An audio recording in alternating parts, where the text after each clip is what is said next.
इस वीडियो में हम सीखते हैं देयर का हमें कैसे यूज़ करना है। ठीक है, देयर का एक मतलब तो होता है वहाँ, वहाँ के लिए देयर लगाते हैं, लेकिन ये वहाँ के लिए देयर लगता है, उसके अलावा देयर का एक बहुत ज़रूरी और महत्वपूर्ण यूज़ है। उसका यूज़ क्या है वो हम सीखते हैं। देखिए, कब यूज़ करना है देयर का हमें? जब हिंदी वाक्य ऐसे किसी चीज़ या वस्तु, ऐसी किसी भी चीज़ से या वस्तु से या जीव जो जिंदा हो से शुरू हो, जिनके तुरंत बाद में क्या आ रहा हो, या तो मैं आ रहा हो, या पर आ रहा हो, या ऊपर आ रहा हो, या नीचे, या दाएं बाएं, अंदर बाहर, साथ आगे पीछे, इस तरीके के और कोई शब्द आ रहे हों। ठीक है, तो उस वाक्य में हम देयर का यूज़ करेंगे। कैसे? या तो सब्जेक्ट की तरह करेंगे या फिर हम ऑब्जेक्ट की तरह करेंगे देयर का यूज़। ठीक है, एग्जाम्पल देखते हैं। देखिए कैसे। पानी में मछली है। अब देखिए, पानी के बाद जो है मैं लगा हुआ है, तो यानी कि ये सेंटेंस ऐसा है जिसमें देयर का यूज़ हो सकता है। छत पर कुर्सी है। देखिए, छत के बाद पर, ये पर लगा हुआ है, तो इसमें देयर का यूज़ होगा। घर में बच्चा था। देखिए, घर के बाद मैं लगा है, तो इसमें देयर का यूज़ होगा। मेरे साथ एक लड़का था। मेरे के बाद साथ लगा है, तो इसमें देयर का यूज़ हो सकता है। कैसे होगा? या तो सब्जेक्ट की तरह या ऑब्जेक्ट की तरह। ठीक है, बताता हूं मैं कैसे होगा। देखिए, पहले इसको सब्जेक्ट की तरह करते हैं। मान लीजिए ऐसा, ये जो शुरू हो रहा है, पानी में मछली है। ठीक है, तो इसको करते हैं हम शुरू देयर से, सब्जेक्ट की तरह। देयर को बना देंगे सब्जेक्ट, देयर इज। ठीक है, अब इसके बाद क्या आना चाहिए? इसके बाद वो या वो चीज आनी चाहिए जिससे वाक्य खत्म हो रहा है। वाक्य खत्म हो रहा है मछली से। अगर यहां कोई काम वाला सेंटेंस होता है जिसमें काम हो रहा है, इसमें कोई काम तो नहीं हो रहा। काम वाला अगर सेंटेंस होता तो वो किसी काम से खत्म हो रहा होता। जैसे मैं खाना खाता हूं, तो खाता से खत्म हो रहा होता, तो तुरंत बाद कौन सी वर्ब आती जिससे वाक्य खत्म हो रहा है। इसी तरीके से हेल्पिंग वर्ब के बाद जिनमें काम नहीं हो रहा होता है, ऐसे सेंटेंस में वही चीज आती है जिससे वाक्य खत्म हो रहा है। तो ये वाक्य खत्म हो रहा है मछली से, तो देयर इज फिश। क्या आएगा? There is fish. पानी, ये क्या है? मछली है। किसमें? पानी में, तो इन दी वाटर। ठीक है, there is fish in the water. बन गया। एक तरीका ये है। अब दूसरा तरीका क्या है? ठीक है, देखिए, क्योंकि हमने क्या सीखा है, जब सबसे पहले हम ग्रामर स्टार्ट कर रहे थे तो सब्जेक्ट के बारे में पढ़ रहे थे, तो हमने क्या सीखा? सब्जेक्ट किसे कहते हैं? सब्जेक्ट उसे कहते हैं जो कोई भी चीज या प्राणी, या तो वो कोई काम करे तो उसे सब्जेक्ट बोलेंगे, या फिर हम उसके बारे में बात करें तो उसको सब्जेक्ट बोलेंगे। क्या शर्त है? या तो वो कोई काम करे या हम उसके बारे में बात करें, दो ही शर्तें हैं। तो यहां पे कौन सी शर्त पूरी हो रही है? काम तो कोई नहीं हो रहा, लेकिन हाँ, हम किसके बारे में बात कर रहे हैं? मछली के बारे में बात कर रहे हैं। पानी में क्या है? मछली है। तो अगर हम मछली के बारे में बात कर रहे हैं तो इस शर्त के हिसाब से मछली सब्जेक्ट हो सकती है। क्या हो सकती है? मछली सब्जेक्ट हो सकती है। तो हम यहां पे मछली को सब्जेक्ट इसमें नहीं बनाया। अगर देयर को सब्जेक्ट बना रहे हैं तो मछली सब्जेक्ट नहीं होगी, लेकिन आप मछली को सब्जेक्ट बना रहे हैं तो देखिए करके, फिश आ गया सबसे पहले। ठीक है, फिर क्या आएगा? Is, fish is. अब यहां पे ऑब्जेक्ट में लगाने के लिए कोई नहीं है। सब्जेक्ट आया, फिर इज एमर हेल्पिंग वर्ब आ गई, अब ऑब्जेक्ट आना चाहिए क्योंकि काम तो नहीं हो रहा। तो सहायक क्रिया के तुरंत बाद ऑब्जेक्ट आता है, तो ऑब्जेक्ट इसमें है ही नहीं। जब है नहीं तो क्या है? क्या लगाना पड़ेगा? देयर। तो यानी कि अगर सेंटेंस में ऑब्जेक्ट अवेलेबल ना हो तो भी, ऑब्जेक्ट अगर उपलब्ध ना हो तो भी हम देयर को यूज ऑब्जेक्ट की तरह कर सकते हैं। या तो सब्जेक्ट की तरह कर लीजिए या ऑब्जेक्ट की तरह कर लीजिए। या फिर आप ऐसे कह सकते हैं कि अगर कोई वाक्य ऐसे खत्म हो रहा है, ऐसे अगर ऐसी किसी भी संज्ञा से, संज्ञा यानी कि नाम किसी का भी किसी ऐसी संज्ञा से शुरू हो रहा है जिसके तुरंत बाद ये शब्द आ जाए, मैं, पर, ऊपर नीचे, दाएं बाएं, अंदर बाहर, साथ आगे पीछे, इस तरीके के कोई भी और शब्द आ जाए, तो ऐसे सेंटेंस में हम देयर का यूज या तो सब्जेक्ट की तरह भी कर सकते हैं तुरंत पहले, या फिर हम ऑब्जेक्ट की तरह भी कर सकते हैं हेल्पिंग वर्ब के तुरंत बाद। और ज्यादातर वाक्यों में, देयर से शुरू होने वाले वाक्यों में, देयर वाले वाक्यों में कोई भी काम नहीं होता है, वो बिना काम वाले होते हैं। तो हमें हेल्पिंग, अगर इसका इस्तेमाल ऑब्जेक्ट की तरह करना है तो हेल्पिंग वर्ब के तुरंत बाद रखना है, और सब्जेक्ट की तरह करना है तो हेल्पिंग वर्ब से तुरंत पहले यानी सबसे पहले रखना है। तो there is fish in the water, ये तो देयर का यूज सब्जेक्ट की तरह हो गया। अब फिश इज देयर इन दी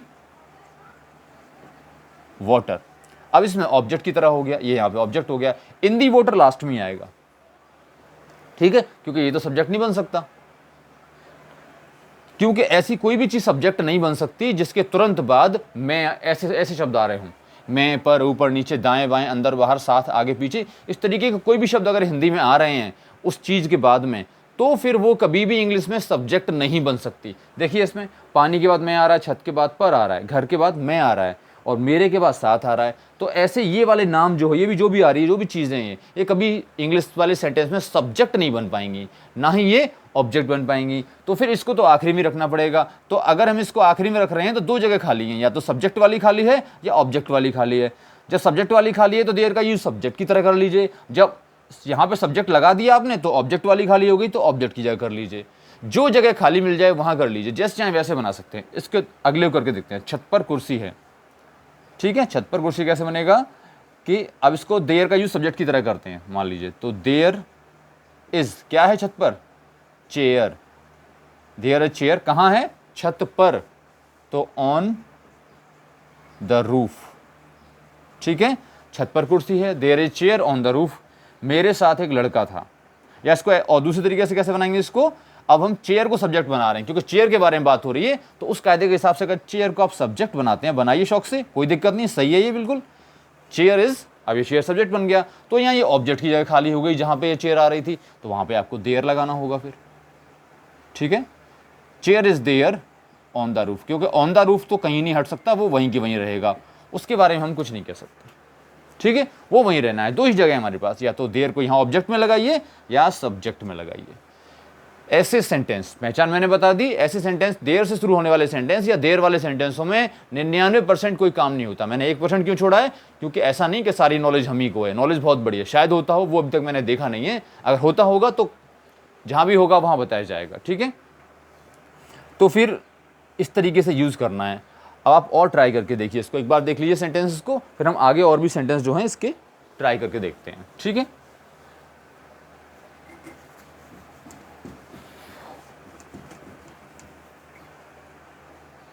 अगला सेंटेंस क्या है,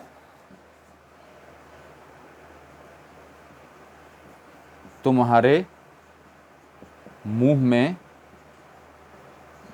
दांत नहीं है। मान लीजिए ये सेंटेंस है, तुम्हारे मुंह में दांत नहीं है, तो तुम्हारे मुंह के तुरंत बाद क्या आ रहा है, मैं आ रहा है, क्या आ रहा है, मैं। उसके बाद क्या आ रहा है, दांत नहीं है, तो ये सेंटेंस भी देयर से बनेगा। तो मान लीजिए बनाते हैं इसको देयर से, पहले सब्जेक्ट का यूज सब्जेक्ट की तरह लगाते हैं देयर को, देयर लगा दिए सब्जेक्ट में। देयर आर, एक से ज्यादा दांत हैं तो आर लगेगा, देयर आर, फिर नॉट आएगा, नेगेटिव है, तीसरे नंबर पे not, not, there are not teeth, कहां, there are not teeth in your mouth, in your mouth. मैंने कहा ना, अगर कोई सेंटेंस ऐसे किसी संज्ञा से शुरू हो रहा है जिसके तुरंत बाद मैं, पर, ऊपर, नीचे, दाएं बाएं, ये ऐसे शब्द अगर आ रहे हैं, तो वो नाउन, वो संज्ञा कभी भी सब्जेक्ट नहीं बन सकती। तो ये तुम्हारा मुंह जो है ये कभी सब्जेक्ट नहीं बन सकता। अच्छा, अब हम दूसरे नियम के हिसाब से कि जिसके बारे में बात हो रही है वो सब्जेक्ट होता है, तो दांतों के बारे में बात हो रही है तो दांतों को सब्जेक्ट बना देते हैं, तो टीथ कर देते हैं यहाँ पे, टीथ आर, क्योंकि एक से ज्यादा इसलिए आर लगा रहे हैं, नॉट, नॉट तीसरे नंबर पर ही रहेगा, नॉट। अब यहाँ ऑब्जेक्ट में क्या आएगा, there, teeth are not there in your mouth, ये अपनी जगह से नहीं हिलेगा, इन योर माउथ, क्योंकि ये जो चीज थी हिंदी में सबसे पहले आ रही थी, अब ये सब्जेक्ट नहीं बन सकती, तो ये कहां जाएगी, आखिरी में जाएगी, ठीक है। अब अगला सेंटेंस करके देखते हैं हम, इसको थोड़ा आसान करेंगे, आपको समझ में आ जाएगा। ये सेंटेंस देख लीजिए, ठीक है। अब उसके और आसान करते हैं, ठीक है। दुकान पर पापा हैं, दुकान पर पापा हैं। अब ये जगह की बात हो रही है, किसी चीज के ऊपर नहीं बैठे, वो जगह की बात कर रहे हैं, तो यहाँ एट आएगा, दुकान पर पापा हैं, ठीक है। तो क्या लगाएंगे हम, पहले देयर को लगाते हैं, देयर से करते हैं, देयर इज, कौन है, father, there is father at, कहाँ, दुकान पर, शॉप, ठीक है। There is father at shop. अब हम इसको पापा के बारे में बात हो रही है, तो हम कायदे से पापा को सब्जेक्ट बना के देखते हैं, तो फिर ये देयर ऑब्जेक्ट में पहुंच जाएगा, यहां पे फादर इज देयर, कहां पर, एट शॉप, दुकान पर। समझ में आ गया आपको आराम से, या तो सब्जेक्ट के तौर पे देयर लगाएंगे या फिर ऑब्जेक्ट के तौर पे देयर लगाएंगे, आप कहीं भी लगा लीजिए, सही होगा। जहां आपकी नॉलेज कह रही है यहां लग जाना चाहिए, वहां सही हो सकता है ये। अगर आप ऑब्जेक्ट के तौर पे हमेशा यूज करें कोई दिक्कत नहीं, आप करिए, क्योंकि वाकई में वही सब्जेक्ट होता है जिसके बारे में बात हो रही है। तो बात पापा के बारे में हो रही है तो पापा को ही सब्जेक्ट होना चाहिए, और ये सेंटेंस दोनों ही अपने आप में बिल्कुल सही है। नीचे वाला सेंटेंस मेरे हिसाब से ज्यादा करेक्ट है, ठीक है, नीचे वाला सेंटेंस ज्यादा करेक्ट है, क्योंकि पापा यहाँ पे जो दे रखे हैं उनके बारे में बात हो रही है, तो फिर पापा को सब्जेक्ट होना चाहिए। तो देयर का हम यूज इस तरीके से कर सकते हैं। और सेंटेंस बना के देखते हैं, एक दो सेंटेंस, ताकि आपको समझ में आ जाए, ठीक है, करके देखते हैं। देखिए, ठीक है, जेब में 10 रुपए हैं, जेब में 10 रुपए हैं, ठीक है। अब देखिए जेब के बाद मैं आ रहा है, तो ये कभी भी, जेब जो है ये कभी भी सब्जेक्ट नहीं बन सकती, कभी भी सब्जेक्ट नहीं बन सकती। तो क्या सब्जेक्ट बनेगी, या तो बनेगा देयर, देयर इज कितने, देयर आर लगेगी, एक से ज़्यादा रुपए हैं, देयर आर 10 रुपीज़, ठीक है, ये सब्जेक्ट बन गया, तो 10 रुपीज़ क्या होंगे, ऑब्जेक्ट में लग गए। कहाँ हैं, इन दी पॉकेट, कहाँ हैं, इन दी पॉकेट, ठीक है। अब अगर जेब के बाद किसके बारे में बात हो रही है, 10 रुपए के बारे में, तो 10 रुपए सब्जेक्ट हो सकते हैं, तो बिल्कुल 10 रुपए को सब्जेक्ट बनाइए। तो कैसे लगा देंगे, 10 रुपीज़, 10 रुपीज़ आर, फिर देयर को ऑब्जेक्ट में ले आएंगे, 10 रुपीज़ आर देयर, कहाँ, इन दी पॉकेट,